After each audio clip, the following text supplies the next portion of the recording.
Hello everyone, welcome back to my channel Siri creations. ఈరోజు మీకు ఈ వీడియోలో పిల్లలకి క్యారెట్ అండ్ బీట్రూట్ రైస్ ఎలా చేసుకోవాలో చూపిస్తాను. దీనికి కావాల్సినవి, ముందుగా ఒక క్యారెట్ని తీసుకొని దాని పొట్టంతా తీసేసి దాన్ని చిన్న చిన్న ముక్కలా కట్ చేసుకొని పక్కన పెట్టేసుకోవాలి.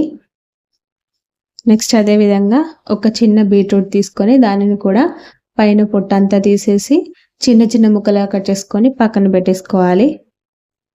నెక్స్ట్ 2 వెల్లుల్లి రెబ్బలను తీసుకొని వాటిని కూడా పొట్టు తీసేసి పక్కన పెట్టేసుకోవాలి.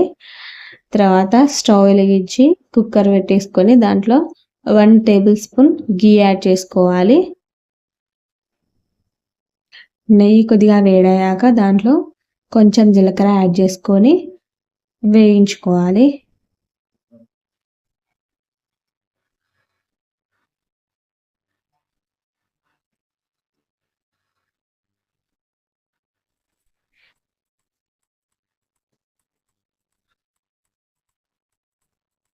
వేగిపోయాక 2 వెల్లుల్లి రెబ్బలను తీసుకొని వాటిని కూడా వేయించుకోవాలి. నెక్స్ట్ వెల్లుల్లి కూడా వేగిపోయాక మనం దాంట్లో ముందుగా కట్ చేసి పెట్టుకున్న క్యారెట్ ముక్కలను కూడా వేసి వేయించుకోవాలి.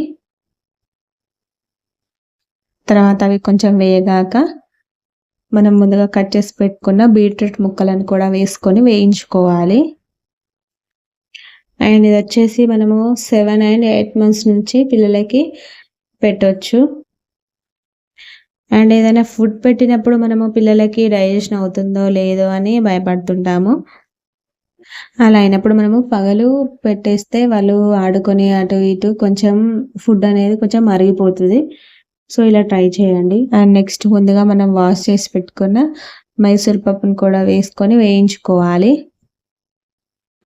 తర్వాత అలాగే మనం ముందుగా వాష్ చేసి పెట్టుకున్న రైస్ని కూడా దాంట్లో వేసి కలుపుకోవాలి. ఇవన్నీ మంచిగా అన్నీ కలిసే విధంగా మంచిగా కలుపుకొని దానికి సరిపడా వాటర్ వేసుకోవాలి. నేను దీంట్లో 2.5 గ్లాస్ ఆఫ్ వాటర్ వేసుకొని ఉడికించుకున్నాను. నాకు ఈ కొలతలతో పర్ఫెక్ట్గా ఉడికిపోయింది. సో మీరు కూడా ఇలానే ట్రై చేయండి, సేమ్ ఇదే కొలతలతో. అండ్ ఎలా వచ్చిందో నాకు కామెంట్ కూడా పెట్టండి. ఇలా అన్నీ వేసేసుకొని ఒక 5-6 విజిల్స్ వచ్చేంత వరకు ఉడికించుకోవాలి. ఎందుకంటే బీట్రూట్ క్యారెట్ అన్నీ చక్కగా ఉడికిపోవాలి కాబట్టి 5-6 విజిల్స్ వచ్చేంత వరకు మెత్తగా ఉడికించుకోవాలి. మీకు మరీ మెత్తగా కావాలనుకుంటే 3 గ్లాసెస్ ఆఫ్ వాటర్ కూడా వేసి ఉడికించుకోవచ్చు.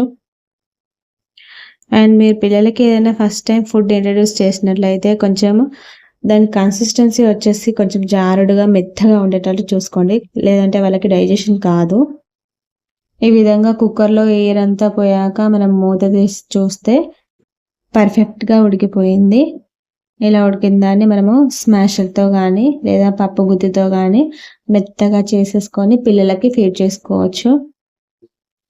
క్యారెట్ అండ్ బీట్రూట్ వలన చాలా హెల్త్ బెనిఫిట్స్ ఉన్నాయి కనుక వీటిని పిల్లల డైట్లో చేర్చడం చాలా మంచిది. ఈ వీడియోలో చూపెట్టిన విధంగా సేమ్ ఇదే కొలతలతో మీరు కూడా ట్రై చేసి మీ పిల్లలకి పెట్టండి. అండ్ ఈ వీడియో కనుక మీకు నచ్చినట్లయితే లైక్ చేయండి, షేర్ చేయండి, కామెంట్ చేయండి.